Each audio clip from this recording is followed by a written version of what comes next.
Hey guys, this is John, and welcome to another Climbing the Rating Ladder video. I'm playing Cool User 2525, rated 2350. You know what? I'm going to go Scandi again. I wasn't sure what color I'd play in this game. I actually thought briefly before starting this recording what I would do against E4, but I've been so engrossed, so enmeshed in the Scandinavian the past 8 months, I got to play my opening. So I hope you guys don't mind. Shout out to the Scandi proponents out there, and even those who don't play this opening. This is a chess game, right? We're going to learn something, and I hope to learn something every time that I play chess. Hope it's the same with you. So, okay, let's play into the main line here. Knight f6. Yeah, so the higher you climb in the rating ladder, the more likely you are to actually get main lines that you might have studied.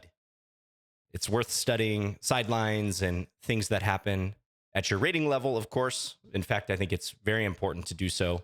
But it's nice to actually face stuff that is more mainstream. Yeah, knight e5. This is one of the most dangerous moves. I'm going to play c6. Okay, yeah, we're good to go with the capture here. Okay, bishop d3. Yeah, so white actually doesn't play the most critical move, which is bishop c4, but this is logical. I'm going to take, and I expect white to take with the queen. And after which, I'm going to play knight bd7. Oftentimes, you want to challenge this knight on e5 early if white establishes it. So we're going to do exactly that. Yep, knight c4 hits my queen. And I believe in this position, I should play queen a6. Queen to a6. In fact, I'm pretty sure I had an over-the-board game some time ago featuring this same line. By some time ago, I mean about 11 or 12 years ago. Okay, knight e5. Interesting. White just goes back. So this gives me the option of taking the queen or the knight. I'm a little surprised by that decision because that doesn't seem too consistent. I mean, I would have expected white to play bishop f4, but let's not spend time analyzing their decision. Which one of these do I want to play? I don't think I'm really going to consider much else. If I play knight takes e5, then white could insert the trade first. I do see that I have this check to mess up their structure, though. So we're both going to have fractured pawns. I think queen takes d3 is definitely the easiest move to make here. So that's kind of going to be my default move. But I might go for this. I would go for this if I knew white was going to take with the d pawn. Because I do like the look of this.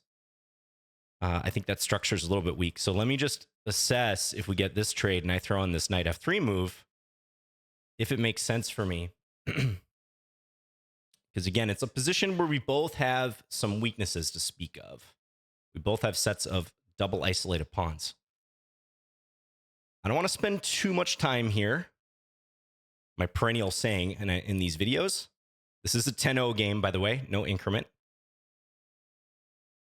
I might just go for that. Take, check. Maybe white plays knight e4 at the end. Yeah, they could try to straighten out their pawns.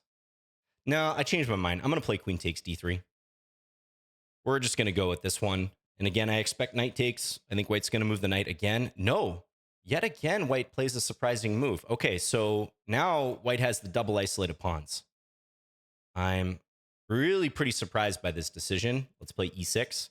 I could take, but why give white a chance to undouble the pawns? Undouble isolate the pawns. We're going to try to maintain this structure here. And I can already think about trying to press on this structure. Rook d8, knight b6. I think likely this bishop's going to come to e7. I might just play that straight away. Could make a case for the... Actually, let's go rook d8 first. I want to see how white reacts to this. I'm not exactly threatening anything with this move, but I want to let them know that I'm thinking about knight b6 already, trying to target this pawn. Okay, an a3. Yet another game, I'm having a really hard time predicting my opponent's moves. I just don't see this being too great for them. So, yeah, knight b6. Probably white will play bishop e3. And I'm already thinking I can settle into a nice position there, but I'm going to hold that in reserve. I'm just going to play bishop e7. If white goes b4, maybe I play a6. Try to stop them from playing b5. And h4. Okay. Advancing on the other flank. All right. Could put a stop to that. I could play h5. In fact, I think I'll do it. I don't get the sense that white has a big game plan here. I think they're just playing some Slightly unorthodox moves, maybe trying to get me to think. Make me use that time. All right, now bishop f4. And at this point, this move starts to look pretty good because I think white might have to drop back with their bishop if I play that. Just looking for any way white can try to mess me up. Knight c4 doesn't seem to be that annoying, so I'm going to play this. Let's see if white does go bishop e3 since I am threatening rook takes d4. And they do. Okay, I could castle. I could maybe play knight g4. I could bring a knight to d5. I have this perpetual outpost. I'd say castling is pretty consistent. This could be a long process trying to milk their pawn structure. But if I could ever maneuver a knight to f5, let's say, and attack d4 again, I would love that. So it's not out of the question that I would consider something like this in the future. Okay, and I think white's going to try to make this kind of sharp. Yeah, it looks like they're going for g4. And honestly, why not? I think they got to make something happen. So, okay, f3, knight knight f to d5 rather looks pretty good. Don't think I mind white playing g4 and kind of going for it there. Could also play knight bd5 and try to keep this knight somehow defending here. It's a close call, but let's go with this one. Okay, I'm right at 5 minutes. So let's speed it up, but I really like the outcome of this situation. Okay, rook c1. I really have a mind to take this because although I can't get a knight to f5 in the future, I think white's going to regret missing that bishop and a possible defender. So that's my first candidate move here. Take, bishop f6 maybe, and start maneuvering. Yeah, I think I'm going to do that. Let's take. Maybe I even make a case for this right away, although white can play knight e4, so I might want to hold off on that for just a little bit. Yeah, let's go bishop f6. Potentially, I can double up too. So here, maybe I throw in check now if I really want to force white to a decision. But also, what's the rush? What is the rush? I mean, rook d6, knight e4. I could then play knight d5 if I want. The only thing is it's a little hard to double here. It's the only slight issue. Knight d5. I still think knight d5 is valid. I just wonder. Yeah, actually, let's go knight d5. Let's play it. And if white doesn't take the knight, maybe then I'm on my way to this. I won't be taking here because white can take with their pawn. Okay, they do capture. Probably take with the rook. That's consistent. I was thinking white might play rook c5. But I notice I always have this pressure on this pawn here, which seems annoying. Maybe I can even get everything aimed against that d pawn now. That seems interesting. I like the look of it. White could go rook c5. But yeah, I foresee a circumstance where I can get this going. So let's start with this move. Expect white to play something like g3. Yep. Okay, and let's... Rook b4. Be a little concerned about that. Let's actually play this move. I think this is nice and flexible. Covers the b4 square. And I'm looking to maneuver. Maybe play f6 sometime. Kick the knight out. I think white can defend this pawn, but they're going to have to tie down all their pieces to do so. Okay, they're allowing me to take this. Is that not a blunder? That looks like a free pawn. If rook a4, I play bishop b2. Can I take rook a4, bishop b2, or if rook a1, bishop b2? I think I can take this. And if b4, I still have bishop b2. Okay, show me. Where's the beef? Really dating myself with that reference. The slightly older people watching this will know that reference. Okay, b4. Yeah, so if bishop b2, I guess white's going to play knight f3, but I was thinking a5 is a pretty good backup option here. There's also b5 or bishop b2, knight f3, b5, and then, ooh, I actually like that one too. Here, b5. Rook takes c6, take d4. have a bunch of trades. I'm going to do that, I think. Try to keep this real simple because I only have 2.5 minutes left. Yeah, let's try to force this with this coming. So I'm giving white this pawn, but we're going to take, and I like the fact that white has all these pawn vulnerabilities after that. Maybe white won't take. Maybe they'll play king e2, but then bishop b6. They do play king b2 or king e2. Okay, let's go here. Looks good. Looks good. Okay. Let's play f6. I want to keep their knight out. Just kind of solidify things. Maybe bring up my king. Yeah, nice and easy. So we're up a pawn at this point. Should be a technically winning position. Just the big question mark is the time. Big question mark is the time. Let's mark some time here. We'll play this. Possibly I trade. I just want to see what white does. I think trading makes sense. Let's do it. And I think white kind of has to take me up on the trade too. You know, just looking to simplify, looking to cause fewer problems for myself down the road. Maybe I start moving the king this way. There's also this route for the king that's kind of intriguing. So I have my eye on that. A5, always an option too. Let's go here. Kind of flirt with rook c7 as a possibility. I think white will play rook c1. No. Yeah, I'm having a hard time predicting white's moves. Can't help but think that might be a mistake, though, by them. So if rook c7, d5, take, a6, maybe. Kind of like how that's looking. Yeah, let's go here. I'm going to pre-move this. No, they don't play that.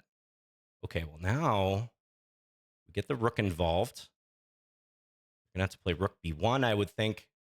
And we're really starting to stretch their defenses. I think now I can consider getting my king in.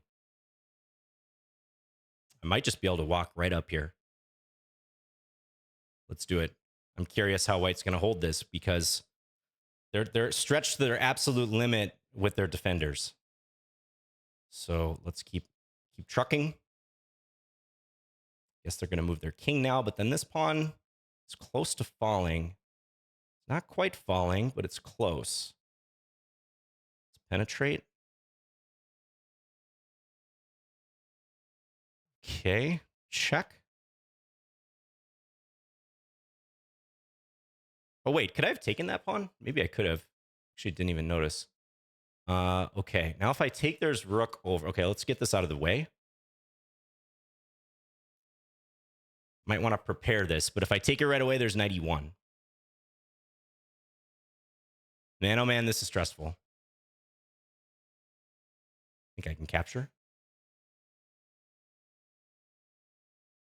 Let's take this one.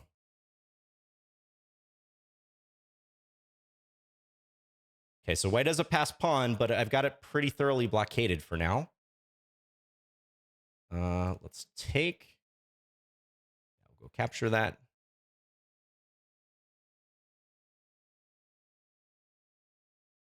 Let's advance. Hits this. Okay, they actually take. Interesting. So now I'm up 2 pawns. I mean, this should be a technical win. Let's play this one.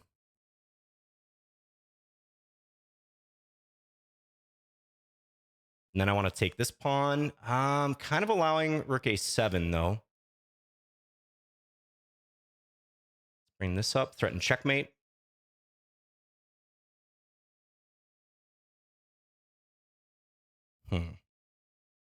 Okay, take, because if they take, I take this one. That seems important.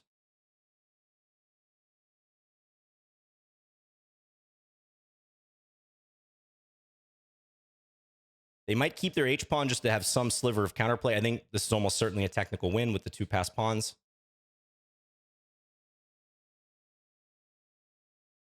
I might check and also send this over. That's probably even more accurate. But no, let's definitely take here. See if white gives a lateral check. Nope. Okay, so I think my best course of action is actually to play for a Lucena position. Just do this. I'm not going to particularly worry about the B-pawn. Although I can actually try to keep it for a little bit if I want. But let's just focus on advancing our F-pawn. 19 seconds. F-pawn's rolling. They're going to have to give a check, more than likely.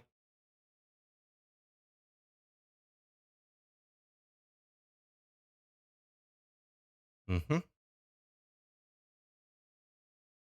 if they check, king g2. And now I'm just going to get my rook out of the way. Let's see where white goes with their king. Go there. Okay, I'm a little surprised by that. And now I can run a shield with my king. I can bring the rook somewhere to block. And now it's just going to be a race against the clock. Can I checkmate with king and rook against king in 10 seconds?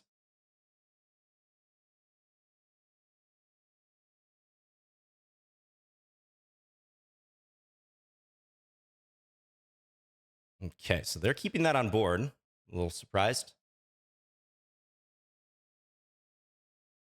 All right. We weren't forced to demonstrate our knowledge of king and rook against king, guys. Whew. Breathe a sigh of relief. I know I did the videos for 100 endgames, you must know, but that one, you know, can always trip you up a little bit. You got to waste a move at one point. Okay, so thanks to my opponent for the game. All right, so initial impressions of this game. You heard me use the word surprise, or I was surprised. Interesting. Yeah, I was kind of taken aback by some of the superficial decisions that my opponent made, especially strategically in this game, and taking on those double isolated pawns early. So I think clearly this is an opponent who is playing the clock more than the board, which is a viable strategy. I'm not going to 100% knock that, but really, white should not be taking on double isolated pawns voluntarily here. So c takes d3 at this rating level. And again, I'm not saying this to dunk on my opponent. I think this is a really, really surprising and just straight up bad decision. C takes d3. You can see it doesn't move the eval by anything earth-shattering, right? We're talking half a pawn. But half a pawn matters a lot when you get up at this rating level. This is where the margin for error tends to be pretty slim. So notice how I played this, though. I'm not letting white repair the structure under any circumstances. This is actually a really useful archetypal Scandinavian game, because you often do get this situation in the Scandinavian when there's a trade of bishops or queens on the d3 square. I would say it's usually light square bishops, but it can be queens sometimes. So we'll take a quick look at the opening. You know, white started with a line I consider to be one of the most critical in the entire Scandinavian complex. This is a line the engines also like for white, and a lot of the major theory and theoretical debates do rage in this 95 line, this very early 95. But after c6, white didn't follow up with the most critical move here, which in my opinion is bishop c4, which hits f7, forces black to play e6, and then you get this sharp advance on the king side, g4, winning a tempo on the bishop. This is a perk behind knight e5. That pawn is protected. Also, the queen holds this pawn. I should actually point out, knight e5 has many different ideas behind it. So not only does it have this g4 idea and linking up with the bishop, should it be developed to c4 to attack f7, there's also knight c4. It's very important. Knight c4 is a big idea. That's embarrassing for the queen if black doesn't have this out with the queen to c7 or d8, right? So that kind of shows you the value of the c6 move. Another idea here is queen f3 for white. So if I kind of draw all these possible ideas, that's what black's faced with when white goes knight e5. And in my upcoming course on the Scandinavian, which I am going to be releasing in about 2 months, I hope, I talk about this in detail. You guys will, if you pick up that course or even just hear me on my Twitch streams and stuff, you will hear me hammering that into your head. When white plays knight e5, you got to understand the myriad threats that white creates. And black can deal with them, but that is why this early knight e5 in a variety of circumstances is one of the more dangerous approaches for white. All those different moves. So c6, I almost consider c6 to be mandatory here. Sometimes c6 in the Scandinavian is a stylistic choice, but in this particular line, I think c6 is nearly forced, unless black wants to get hit by one of those ideas under less favorable circumstances. So yeah, white didn't go for this bishop c4, e6, g4 thing. Continuing the line, it goes bishop g6, h4 at this point, trying for h5. Black would really hate to play h6. This is not going to work out so well when you have to take on this structure. All sorts of weaknesses here. This is always a bad outcome for black. So actually after h4, black should challenge the knight on e5 and play knight bd7. And the bishop is not trapped because there's this out on the e4 square. So the line goes knight takes d7. First white gets rid of the tension. Knight takes d7, h5, hitting the bishop. Bishop e4. Notice the value of the queen on a5, pinning the knight on c3. And then white should castle at this point, believe it or not. Not f3. That's a little weaker because black goes back to d5.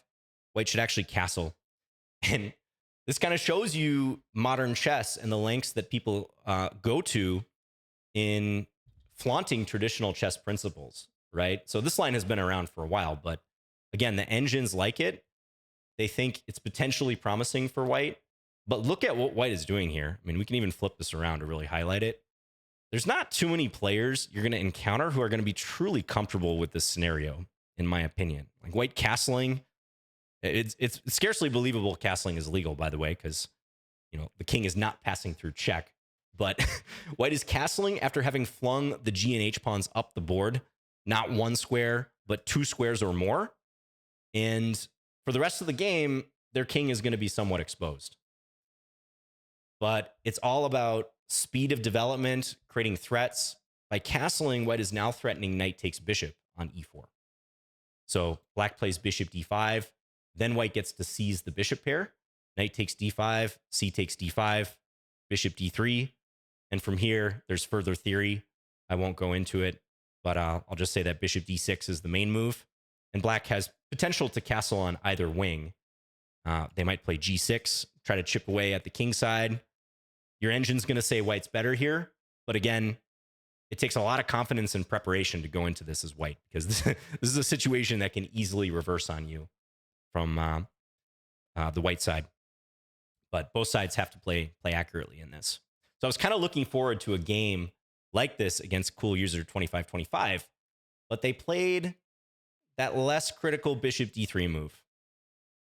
I know I kind of went through these opening moves in pretty quick fashion. We actually saw this in one of the recent Climbing the Rating Ladder games too, against Pink Yeti. Or actually, was that? I forgot what line that was, but it was with an early bishop d2. But this is one of the most popular ways of playing for white, bishop f5. And you see a lot of moves here. In addition to knight e5, there's bishop c4, there's bishop d2, there's bishop e2, bishop d3, which could actually be somewhat similar to the game if white wants to swap the bishops. And of course, I cover all that in my upcoming course. But yeah, knight e5, c6, giving the queen an out, and white refrained from playing the bishop c4 move. I would also add, if white goes g4 right away, because black has not committed to e6, it's actually best for black to drop the bishop back to that square.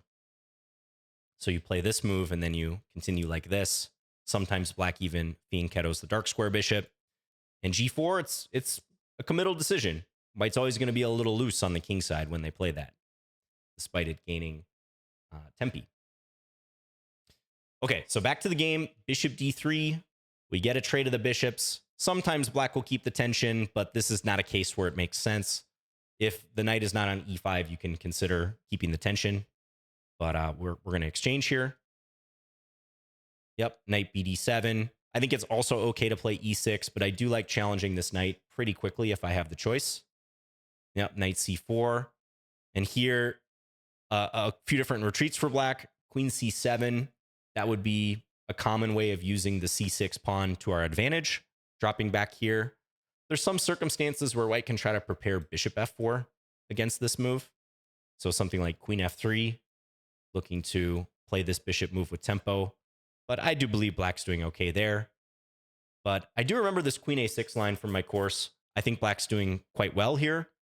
Looks like an odd square. It looks like the queen is somewhat out of the game. But this x-ray against white's queen is quite nice. And I think the line that I have goes bishop f4. And I want to say it's e6 now. Yeah, I want to say it's e6 now. Might be a slightly different position I'm thinking of. But basically, you can allow this to happen. And black actually has a fair amount of counterplay. With knight b6 coming, the weakness of the bishop and the d-pawn. I'll have to double check my line on that. I think there's other moves too, though. So we can see on bishop f4, I know the engine was saying knight b6. Actually, it might be knight b6 in this position. Would have been interesting had it happened in the game, because remembering your preparation as an author is something that's always a point of pride for you. But hey, these are chess openings. It's easy to get your lines confused sometimes. So yeah, I'll check after this game when I stop this recording whether it's knight b6 or e6. So I do know that you can allow this in some circumstances, even if you take on double isolated pawns. But that would have been, I'd say, a more consistent way of playing for white. Playing this, keeping open options of castling on either wing. Black's doing okay, though, in this case. But they played the knight back to e5, and I probably spent a little too long debating whether to take the knight or the queen. So you'll recall I was considering this option, and then on queen takes a6, throwing in check to kind of scorched earth policy, force white to also mess up their pawns. If they go king e2 here, trying to take with the king. Black has knight takes d4. Important to point out. So white would be forced to take. But I kind of shied away from this. It just seemed a little easier for white to engage these double isolated pawns with something like knight e4, maybe using it as a springboard to get their knight to the center, versus me using these. And that seems to be the case. I mean, the engine's giving a tiny edge for white here, which I think is fair. So I think I made the right call, just queen takes d3. And as I said immediately after the game, I'm pretty surprised white didn't play knight takes d3. This looks pretty tame. I don't think either side can claim much here. I think it's just an equal position, but e6, bishop e7, castle, maybe white castles queenside even. I mean, they could consider something like this and castling long. I could do the same. Probably castling either way is fine. With queens off the board, the game tends to slow down. So I don't think you're going to see furious opposite side castle or opposite side attacks here. The game might gravitate more towards the middle. Maybe some gestures towards flank control or flank advances, but with the queens off the board, it's not going to be a slash and burn mutual attack type situation as much. So I think for sure white should do that. Again, I don't think knight e5 is that challenging because it looks a little too tame. Just moving the knight again and allowing a queen trade. So at any rate, we get this situation. And I always wonder these types of positions. Is it fair to say, I think it's fair to say that white is only playing for two results from this point forward. And black is also playing for two results. Black should only ever win or draw this situation. White should only ever lose or draw. I don't know if white has done enough damage just with these pawns to me justify saying black should win, but it's a miserable situation because these are chronic weaknesses. They can be targeted down the file and in a variety of ways. The knight's bopping around, maybe the dark square bishop getting involved, just like I tried to explain in the game. You're just saddling yourself with pawns that can't protect each other, right? Doubled pawns by themselves are not bad. I think I even have a YouTube video with that same title. Doubled pawns have value in creating open files, and they can sometimes be useful clustered up, controlling adjacent squares. But double isolated pawns, that's where you get into territory where there has to be something pretty compelling that they're offering to other pieces or the open lines to offset the isolated nature of them, right? So double pawns are one thing. double isolated pawns, it's going to be a real prove me type scenario. Prove to me that they're not bad, because almost by default, most players are going to consider those to be bad, which I think is fair. But again, it's very important that we're not playing in a way that allows white to undouble, right? I am under no circumstance going to give white some easy decision to do that. Only time I'd do that is if I thought the dynamics favored me, or if I could win one of the pawns in the process. So I'm just looking to play compact here, e6. Yep, just getting pieces in the game. Again, I probably debated a little bit too longer on some of these moves. I don't think the exact moves matter much. Yeah, there's bishop d6 as well. I see that's the top engine line. I maybe didn't want to play bishop d6 because of knight c4 or bishop f4, just in my head. But I can see the value of it as long as I'm not blundering the bishop somehow. But I think we're talking pretty minor differences in the eval right now. So I like rook d8. I'm not going to castle queenside, by the way. Getting the rook involved and securing the king, that would be a big blunder after knight takes f7. So rook d8, yeah, a3. These moves just seem kind of disjointed to me. a3 and h4, along with the whole c takes d3 voluntary doubling. So, you know, sometimes engines like to play these flank pawn advances that look a little vague, but I think it was pretty clear as the game went along. Like, white wasn't super intent on attacking me on the king side. So I played h5 here to stop it, but maybe could have just castled. I don't know if h5 by white is that dangerous yet, but this seemed okay.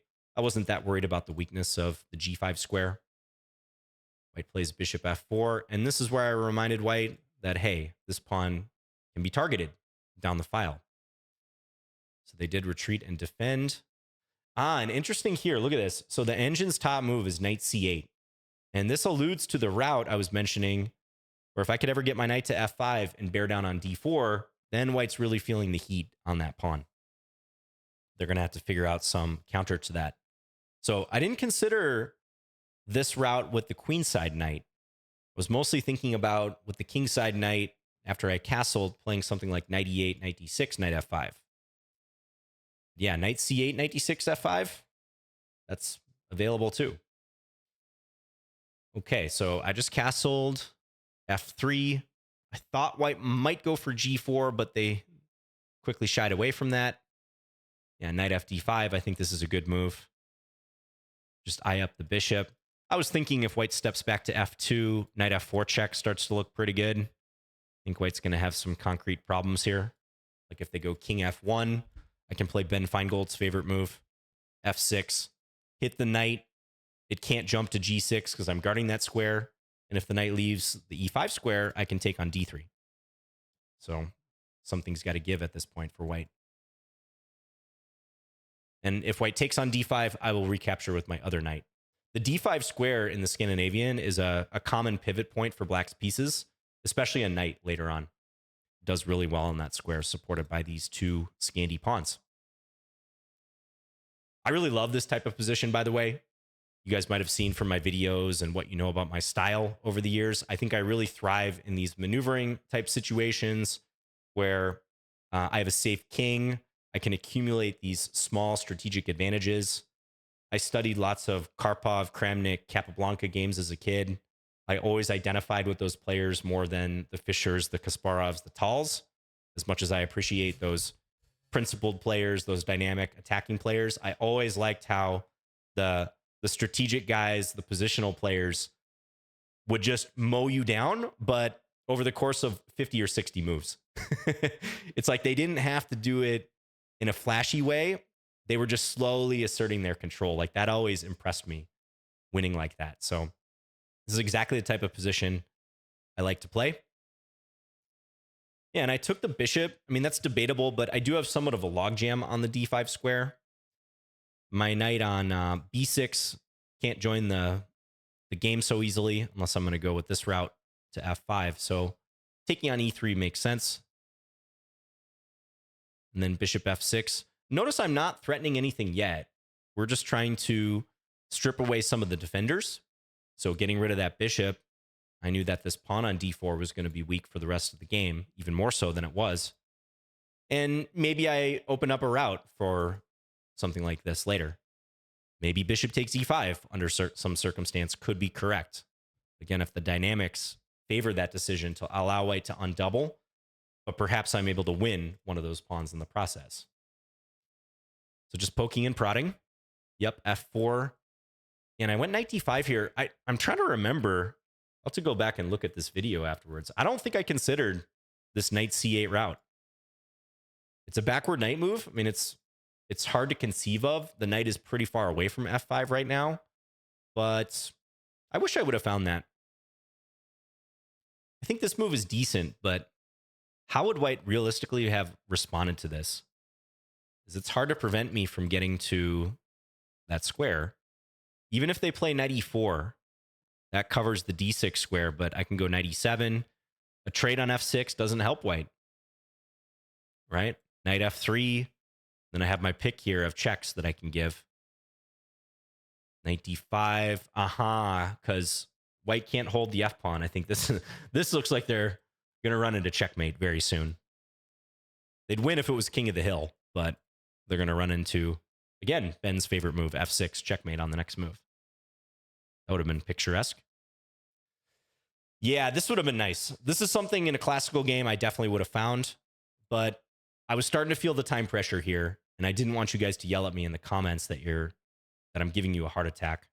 We can't have any medical events based on my climbing the rating ladder games. So knight d5 check, it just seemed decent enough. Getting rid of that defender. I knew the d-pawn was still going to be weak. I thought white might play rook c5 here to try to undouble the pawns again.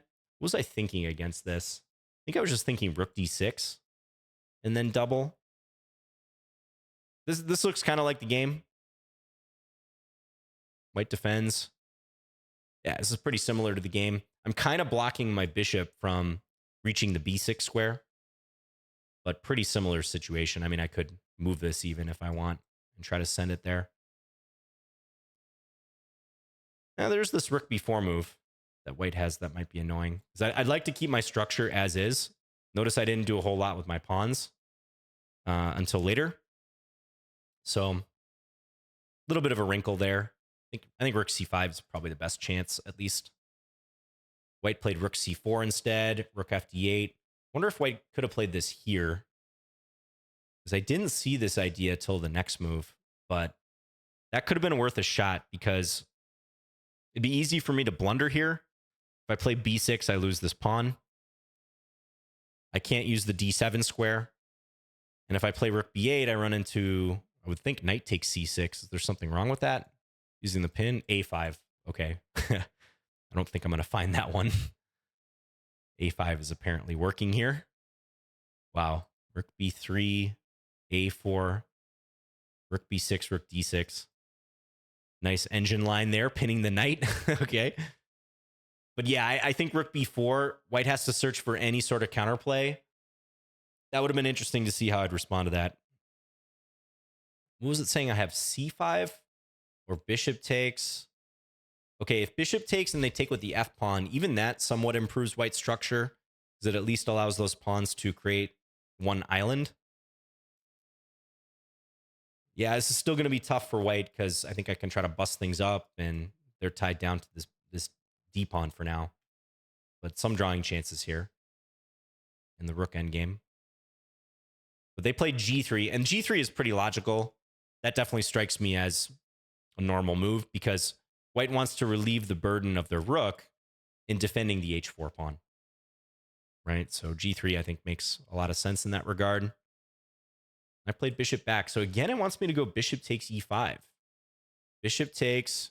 Can't take with the d-pawn, the frontal d-pawn, that is, because of rook takes d3. Wow, it all comes back to Ben Feingold. f6. And what's the idea here? So if takes, takes. And is it something like this pawn is now weak enough to justify this, and I'm kind of stretching their defenses at some point between defending the g-pawn and the d-pawns?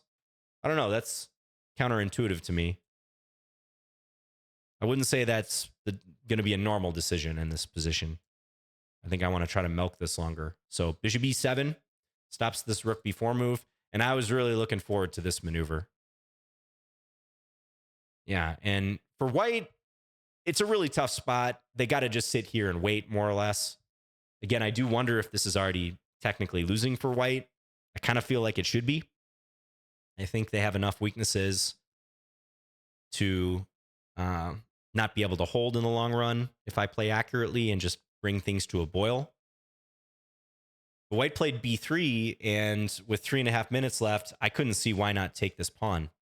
I spent 24 seconds on that move, but I took it. And my principal argument here is that I have this bishop b2 move, which I would wager that white missed when they played b3. I think they saw that this pawn was under attack. I can't actually think of a reason why you would play b3 other than to tempt someone to take this pawn. So that kind of strikes me as a little gamesmanship. Like, hey, I'm going to play a move that kind of looks like a blunder, but I'm hoping that I have rook a4 or rook a1 to get some counterplay.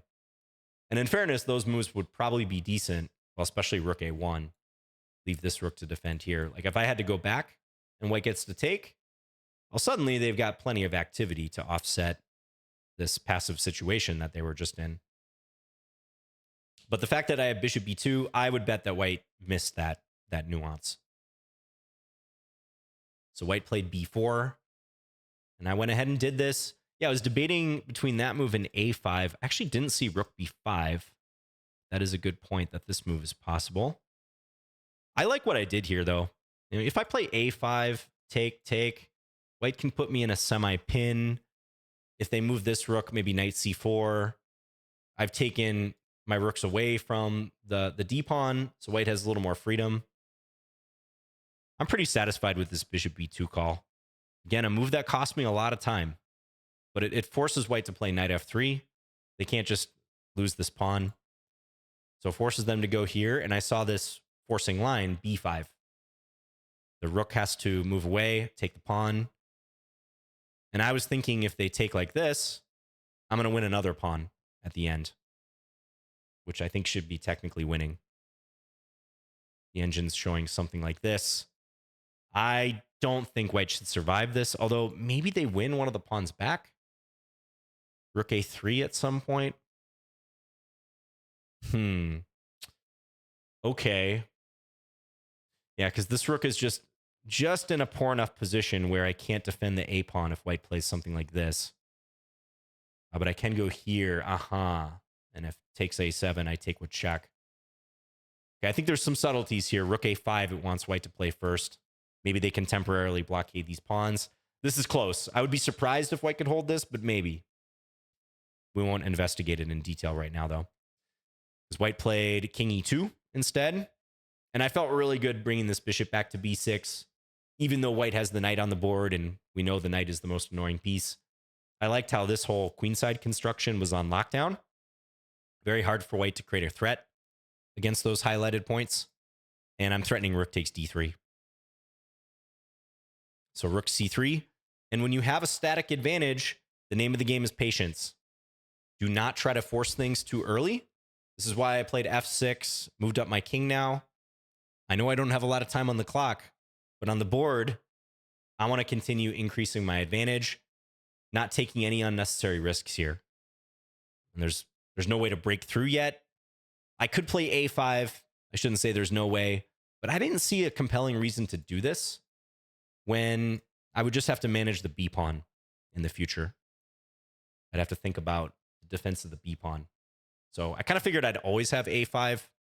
Even if white plays the rook over to the a file, I think I can engineer that at some point. I can trade a pair of rooks and try to enforce it. f6 to me is going to be a move that's useful in almost every case, restricting white's knight and allowing my king to come in. And in the endgame, especially in these statically better positions, you want to prioritize the moves that you know are going to be useful, or you have a strong feeling are going to be useful in the future. Just step-by-step progress. You don't have to have some grand plan, some masterful design here. This step-by-step blueprint, that's a myth.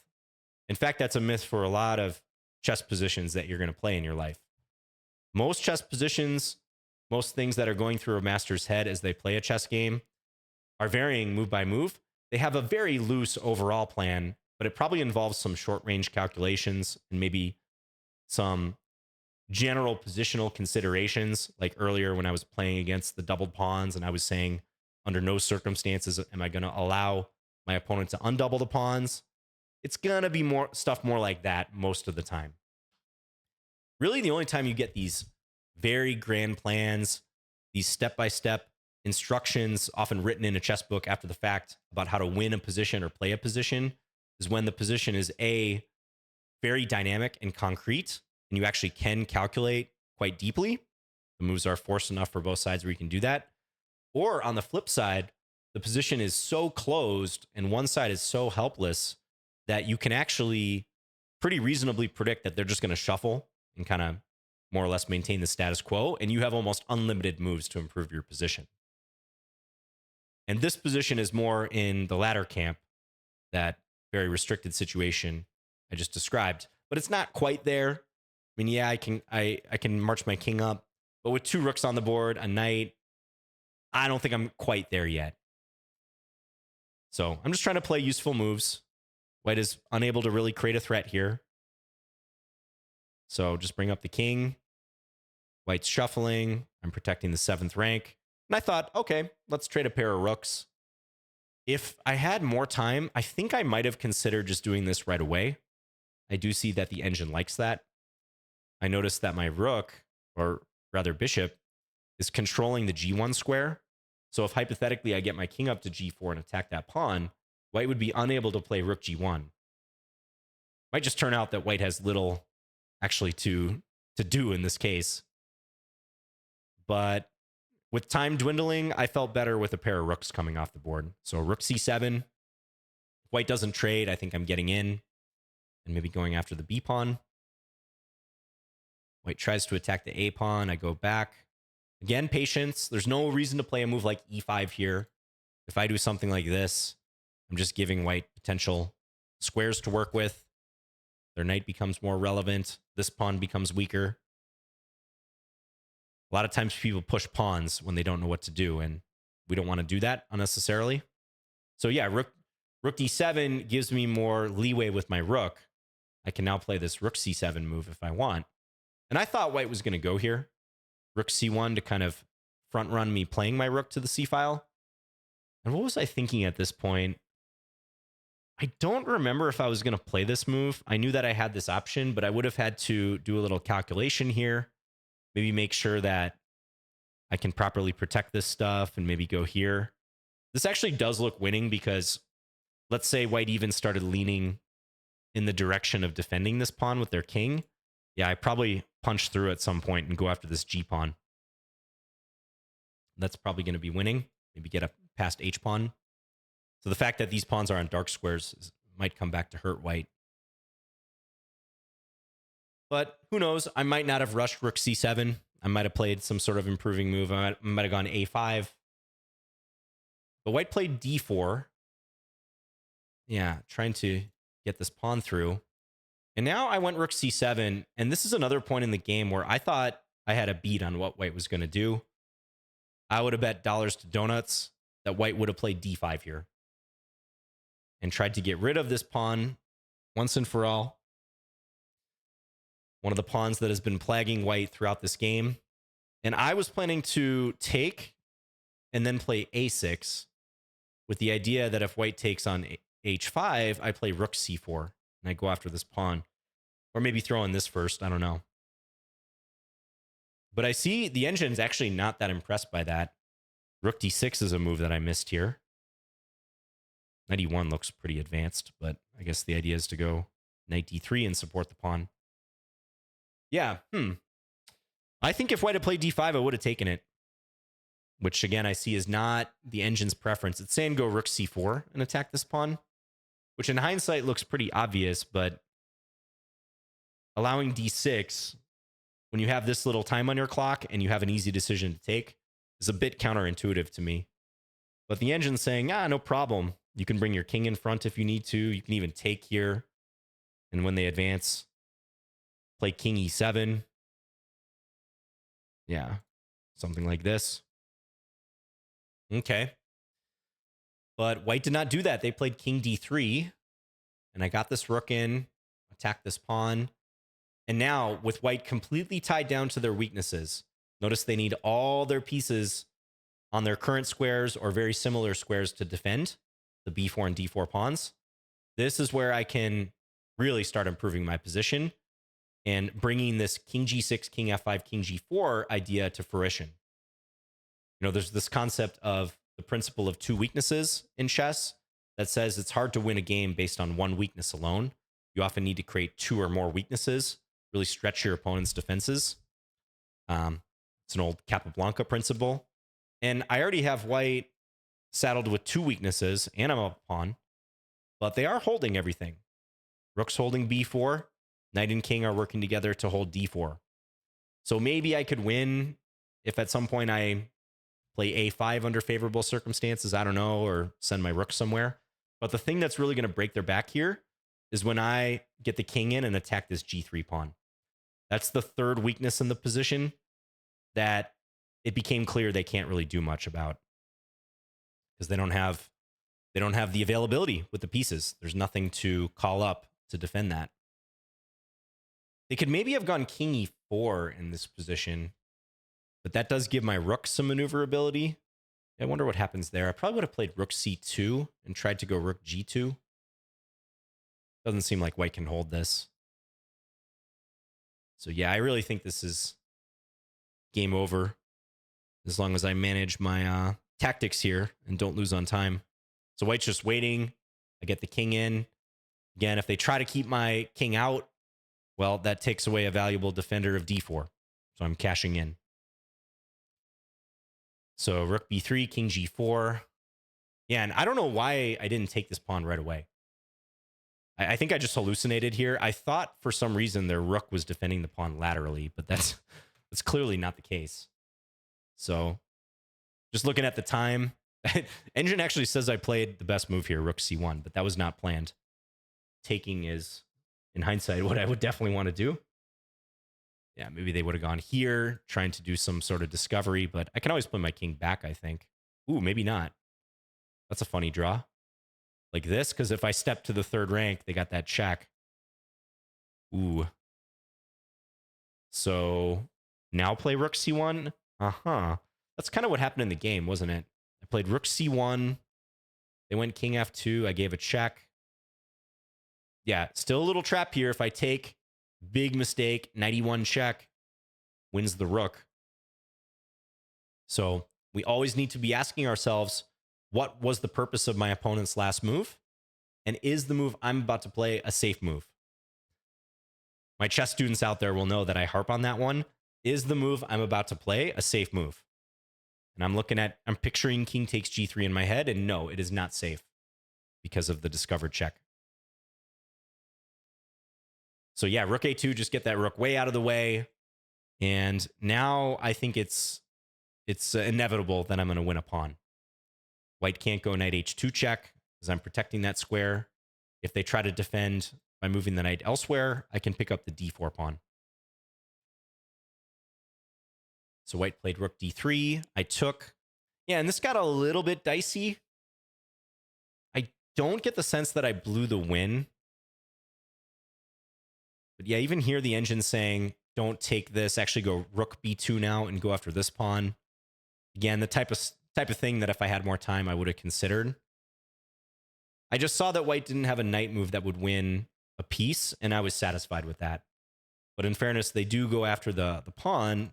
And I got to be a little worried about the d pawn now. So I tried to nestle my king in and just kept it real simple here. f5. Felt like I was playing this okay. Maybe there's some optimization I can make. Like, I don't know, perhaps keeping my bishop on board is good. Maybe with some idea like king f3 and playing for checkmate, because white's knight is screened out by my bishop. But I didn't have time to mess around. So f5, white did take. They could try to keep the rook on board, but I think I'm going to link up with my pawn pretty soon. So, you know, it's pretty close in fairness. I think I made a couple of mistakes in this ending. Yeah, rook Rook a4. I was thinking keep this pawn protected and go after the b pawn. King c4. And hindsight, this does seem pretty easily winning, even if I play something like this. Just get behind the pawn at some point. But I didn't really want to allow white to pass pawn with my king so far away, not able to help or also create problems against their king. But yeah, the engine is not concerned here at all. I guess I can escape side checks, and the h pawn is containable. So I can analyze this ending in greater detail, but we won't do that right now. Feel free if you like, though. I always link the game in the description. So rook takes h5, king e4. I want to protect this pawn now. I knew I was going to win this. Yeah, and this was important that king f3, I threaten mate. And I didn't plan this from a few moves back, but when I take the pawn on b4 now, I'm going to be on the attack on the h pawn. So king e1, escaping the mate. Rook takes b4, and I think I've got enough to win here. And I don't know, if I were playing white in this situation with the time, I think I would have played h5. I would have tried to keep some attacking asset on board. Yes, I can go here, or like I said, maybe check first and then bring this over. Probably going to get some situation like this, where even if white gets the pawn to h7, my king is sufficiently shielded, so white can't give a check. So I probably just advance my a and b pawns. I'm sure that's winning. But this would require some care, and white does have an asset here that I constantly have to think about. This pawn that's one square from promotion. But the pawn being held from behind by my rook is just key here, and that really limits what white can do. So maybe h5 is, in practice, something that would have taken me a little longer to convert. I was pretty happy to see this, because I know this type of position, even without my b pawn, is often winning, where I have my king in front of my pass pawn, and most importantly, white's king is not in front of that pawn, right? They would prefer their king to be in some position to block that pawn. But if they try to do that, they get mated. My rook can force them out. So I thought they might play rook a3 here, and I would have gone king g2 and then start marshalling this pawn up the board. But they didn't do that. They just waited. I forced their king out. Yeah, and they actually went towards the b pawn with their king. That was a little surprising. So I just started pushing the f pawn. I'm not going to lose sleep over this. Yep, get the pawn one square away from promotion, and then just run a little interference. I played rook h3 so that, let's just say white plays something like king c4. They start coming back over. I move my king out. If they give a check, trying to disrupt me from promoting, I can block, use the king to defend. If rook f5, I can play rook f3. And there's nothing stopping this pawn from promotion. If they give a check, I can just start zigzagging back. And they're going to eventually lose the game. I might just have to demonstrate king and rook against king. The pure Lucena position would be a little bit different from this. The technique involved. Maybe I'll link that video. I actually have a video on how to win such a situation when your king is in front of the pawn with one square from promotion. It's a little trickier if their king is back in the defensive range. So let's say white had played king d2 in this position. Maybe I can even make some moves where white's temporarily cutting the king off. There is a procedure here that black can use to win in this case. You can go check. And then kind of depends where their king goes. But let's say they play king here. You can, at some point, use your rook to block the checks. And actually, in this case, I could even come this way if I want. Sorry, I'm like losing my voice at this point. It is a little bit tricky in this instance. Maybe I can show it if white's rook is elsewhere, because normally you'd actually play this move rook d5. But with white's rook currently on this square, it is a little bit trickier. I think I can actually just bring the king out, though, in light of that, threaten to promote, and then you do this little zigzag dance with the king. like so. And if white continues checking, they're eventually going to run out of checks. They might set up one more trick. We can come behind here and promote the pawn. So there's some nuances there.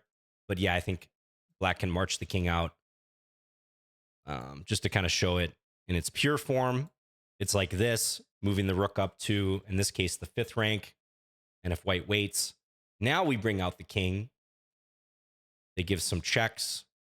And again, it's this zigzag dance where eventually we reveal why we move the rook up the board to block, and the pawn is going to promote again. You just have to make sure you force their king away earlier on too, so it's not close enough.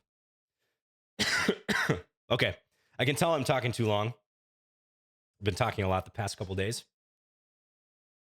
So, yeah, we had a nice strategic victory in this game. Maybe I'll drink something that should actually help. Sorry, guys, dying here at the end of the video. But yeah, nice strategic victory to cap this one off. I think my opponent didn't do themselves any favors from the moment that they played arguably knight e5, but especially c takes d3, taking on these double isolated pawns. It's just going to be really tough. But hopefully this kind of shows you the type of patience that you want in a scenario like this. I'm not rushing any decision. I'm being very deliberate in how I improve my pieces, where and when I exchange. I'm not exchanging to allow them to undouble the pawns or help them defend those pawns in any way. It's gradual pressure and building up over time, not rushing, but still calculating a little bit, you know? I'm still going to potentially call a bluff if I see one. And I think b3 was a bluff. So I'm pretty happy about this game. I think I had good technique. Let me know what you think. Thanks again to CoolUser2525 for the game. Shout out to Team Scandi. Those of you who play the Scandi or are considering it. I'm really excited for the course that'll be out in a couple months. So thanks, guys. I'll see you guys again soon with a new video.